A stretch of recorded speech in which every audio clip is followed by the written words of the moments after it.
Hello students, ഇന്നത്തെ ക്ലാസ്സിൽ നമ്മൾ ഡിസ്കസ് ചെയ്യാൻ പോകുന്നത് മൂന്നാമത്തെ മൊഡ്യൂളാണ്. സോഷ്യോളജി ഓഫ് കേരളത്തിലെ മൂന്നാമത്തെ മൊഡ്യൂളാണ് ട്രാൻസ്ഫോർമേഷൻ ഇൻ കേരള സൊസൈറ്റി എന്ന് പറയും. അപ്പോൾ ഈ മൊഡ്യൂളിൽ മെയിനായിട്ട് നമ്മൾ കേരളീയ സമൂഹത്തിൽ സംഭവിച്ച മാറ്റങ്ങളെ പറ്റി, പരിവർത്തനത്തെ പറ്റിയാണ് നമ്മൾ ഡിസ്കസ് ചെയ്യാൻ പോകുന്നത്. അപ്പോൾ വിദ്യാഭ്യാസ രംഗത്ത്, ആരോഗ്യ മേഖലയിൽ, ഇങ്ങനെ പല മേഖലയിലുണ്ടായ മാറ്റങ്ങളെക്കുറിച്ചാണ് പഠിക്കാൻ പോകുന്നത്. അപ്പോൾ നമുക്ക് ഇന്നത്തെ ക്ലാസ്സിലേക്ക് കടക്കാം. ഇതിൽ നമ്മൾ ആദ്യമായിട്ട് പഠിക്കാൻ പോകുന്നത് ട്രാൻസ്ഫോർമേഷൻസ് ഇൻ കേരള സൊസൈറ്റി, കേരളീയ സമൂഹത്തിൽ സംഭവിച്ച മാറ്റങ്ങളെക്കുറിച്ച്, പരിവർത്തനങ്ങളെക്കുറിച്ചാണ് നമ്മളിവിടെ ഡിസ്കസ് ചെയ്യുന്നത്. അപ്പോൾ സ്വാതന്ത്ര്യത്തിന് ശേഷം കേരളീയ സമൂഹത്തിൽ വലിയ പരിവർത്തനം സംഭവിച്ചിട്ടുണ്ട്. കേരളീയ സമൂഹത്തിൽ ധാരാളം മാറ്റങ്ങൾ സംഭവിച്ചിട്ടുണ്ട്. പ്രത്യേകിച്ച് വിദ്യാഭ്യാസം, ഭൂമി, പൊതുജനാരോഗ്യം, ഇങ്ങനെയുള്ള മേഖലയിലാണ് മെയിനായിട്ടുള്ള മാറ്റങ്ങൾ സംഭവിച്ചതെന്ന് മനസ്സിലാക്കാം. അപ്പോൾ സ്വാതന്ത്ര്യത്തിന് ശേഷം നമ്മളെ വിദ്യാഭ്യാസ മേഖലയിൽ ഭൂമിയുടെ വിതരണത്തിലും കാര്യത്തിലും മാറ്റം വന്നു. പൊതുജനാരോഗ്യ മേഖലയിൽ ഒക്കെ കാര്യമായ മാറ്റങ്ങൾ സംഭവിച്ചു എന്നുള്ളത് പ്രത്യേകം മനസ്സിലാക്കി വെക്കുക. അതിൽ ഒന്നാമത്തത് വിദ്യാഭ്യാസ പുരോഗതിയാണ്. വിദ്യാഭ്യാസ മേഖലയിൽ കാര്യമായ വളർച്ച സ്വാതന്ത്ര്യത്തിന് ശേഷം പുരോഗതി കേരളത്തിൽ ഉണ്ടായിട്ടുണ്ട്. അതിന് ഇപ്പോൾ ഈ സ്വാതന്ത്ര്യാനന്തരം വളർന്നു വന്ന ലൈബ്രറി, സാക്ഷരതാ പ്രസ്ഥാനങ്ങളാണ് അതിന് തുടക്കം കുറിച്ചതെങ്കിൽ പിന്നീട് അവിടുന്ന് അങ്ങോട്ട് നമ്മുടെ ഗവൺമെൻറ് മുൻകൈയെടുത്ത് വിദ്യാഭ്യാസ സ്ഥാപനങ്ങൾ അതിന് പരമാവധി പിന്തുണ കൊടുത്തതാണ് വിദ്യാഭ്യാസത്തിൻ്റെ പുരോഗതിയിലേക്ക് എത്തിച്ച ഒരു പ്രധാനപ്പെട്ട കാര്യം.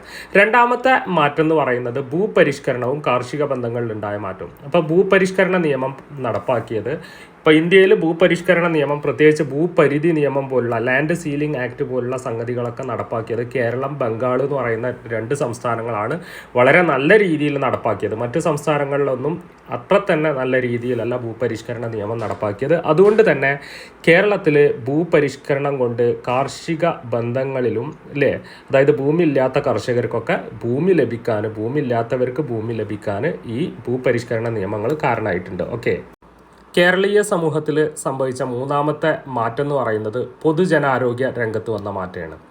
അതായത് പൊതുജനാരോഗ്യ രംഗത്ത് ധാരാളം മാറ്റങ്ങൾ സംഭവിച്ചിട്ടുണ്ട്. അപ്പോൾ സ്വാതന്ത്ര്യത്തിന് മുമ്പ് തന്നെ നമ്മളെ നാട്ടിൽ ഈ ആരോഗ്യ മേഖലയിൽ, പ്രത്യേകിച്ച് തിരുവിതാംകൂറിലൊക്കെ പുരോഗതി ഉണ്ടായിരുന്നു. എന്നാൽ അതിൻ്റെ ഒരു തുടർച്ച സ്വാതന്ത്ര്യത്തിന് ശേഷം ഉണ്ടായി.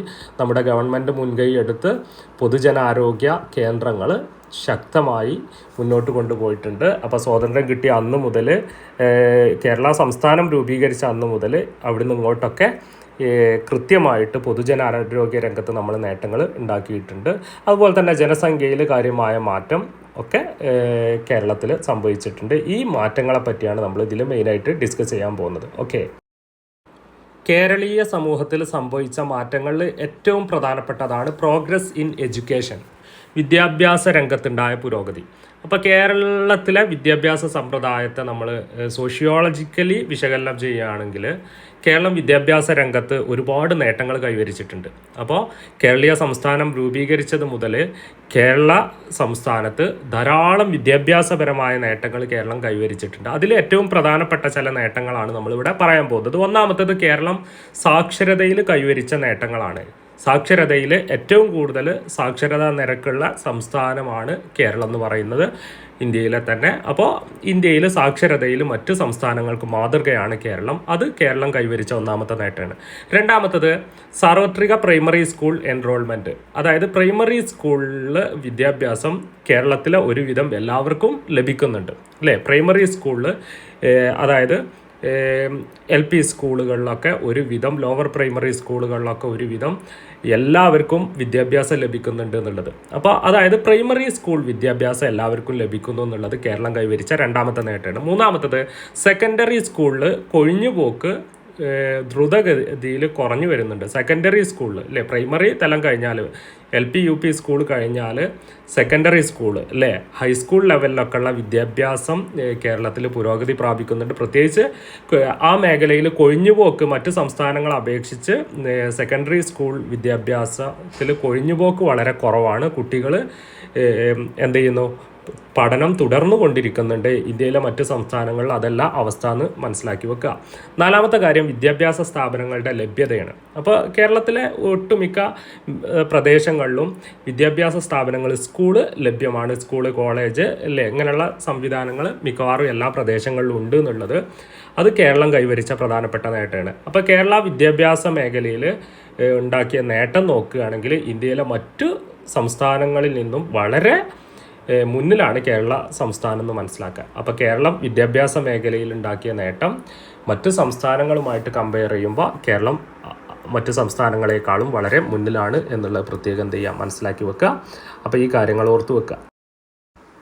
അടുത്തത്, കേരളത്തിൽ വിദ്യാഭ്യാസത്തിൻ്റെ പുരോഗതിയെ സഹായിച്ച പ്രധാനപ്പെട്ട ഘടകങ്ങളാണ് നമ്മൾ പറയാൻ പോകുന്നത്.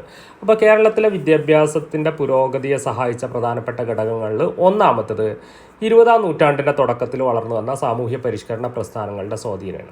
അപ്പോൾ നമ്മളെ നാട്ടിൽ വളർന്നു വന്ന സാമൂഹ്യ പരിഷ്കരണ ശ്രീനാരായണ ഗുരു, അതുപോലെ തന്നെ അയ്യങ്കാളി, ഇങ്ങനെയുള്ള ധാരാളം സാമൂഹ്യ പരിഷ്കർത്താക്കൾ അവർ വിദ്യാഭ്യാസത്തിന് വലിയ പ്രാധാന്യം കൊടുത്തിട്ടുണ്ട്. അപ്പോൾ അത്തരത്തിലുള്ള സാമൂഹ്യ പരിഷ്കരണ പ്രസ്ഥാനങ്ങളുടെ സ്വാധീനമാണ് കേരളത്തിൽ വിദ്യാഭ്യാസ സ്ഥാപനങ്ങളുടെ പുരോഗതിക്ക് ഏറെ സഹായിച്ചത്. മനസ്സിലായോ? രണ്ടാമത്തത് ക്രിസ്ത്യൻ മിഷണറിമാരുടെ പ്രവർത്തനം. അപ്പോൾ സ്വാതന്ത്ര്യം കിട്ടുന്നതിന് മുമ്പ് തന്നെ എന്താണ്, ക്രിസ്ത്യൻ മിഷണറിമാർ ഈ കേരളത്തിലേക്ക് വരികയും ആ ക്രിസ്ത്യൻ മിഷണറിമാർ അവരുടെ മതപ്രചരണത്തിൻ്റെ ഭാഗമായിട്ട് അവരിവിടെ ധാരാളം വിദ്യാഭ്യാസ സ്ഥാപനങ്ങൾ തുടങ്ങുന്നുണ്ട്. അത്തരം വിദ്യാഭ്യാസ സ്ഥാപനങ്ങളോട് അവർ സ്കൂളുകൾ സ്ഥാപിക്കുന്നുണ്ട്. അതിലൂടെയൊക്കെ കേരളത്തിൽ ഒരുപാട് പേർക്ക് വിദ്യാഭ്യാസം ലഭിച്ചിട്ടുണ്ട്. അപ്പോൾ ഈ Basel evangelical mission, BEM, LMS, London mission society, അതുപോലെ തന്നെ CMS, ചർച്ച് മിഷൻ സൊസൈറ്റി, ഇങ്ങനെയുള്ള ധാരാളം മിഷണറി ഗ്രൂപ്പുകൾ കേരളത്തിൽ ഇഷ്ടം പോലെ വിദ്യാഭ്യാസ സ്ഥാപനങ്ങൾ തുടങ്ങിയിട്ടുണ്ട്. അതിൻ്റെയൊക്കെ ബാക്കി പത്രം നമുക്കിന്നും കേരളത്തിൽ കാണാൻ പറ്റും. മൂന്നാമത്തത്, 19-ാം നൂറ്റാണ്ടിൻ്റെ അവസാനത്തിൽ തിരുവിതാംകൂറിലെയും കൊച്ചിയിലെയും ഭരണം നടത്തിയിരുന്ന ഗവൺമെൻറ്റുകൾ വിദ്യാഭ്യാസത്തിന് വലിയ പിന്തുണ നൽകിയിരുന്നു. അപ്പോൾ തിരുവിതാംകൂറിലും കൊച്ചിയിലും ഭരണം നടത്തിയിരുന്ന രാജാക്കന്മാർ വിദ്യാഭ്യാസത്തിന് കൊടുത്ത പിന്തുണ.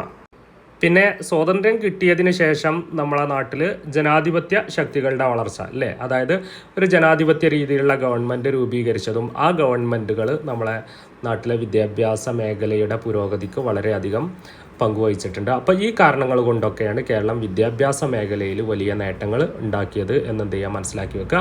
അപ്പോൾ ഇത്രയൊക്കെയാണ് നമ്മൾ ഇന്നത്തെ ക്ലാസ്സിൽ ഡിസ്കസ് ചെയ്യുന്നത്. അപ്പോൾ ഇതൊരു സാമ്പിൾ ക്ലാസ്സാണ്. ഇതിൻ്റെ ബാക്കി ക്ലാസ്സുകൾ വേണമെന്നുണ്ടെങ്കിൽ താഴെ കൊടുത്തിട്ടുള്ള നമ്പറിൽ എന്ത് ചെയ്യുക, കോൺടാക്റ്റ് ചെയ്യാം. Okay, thank you.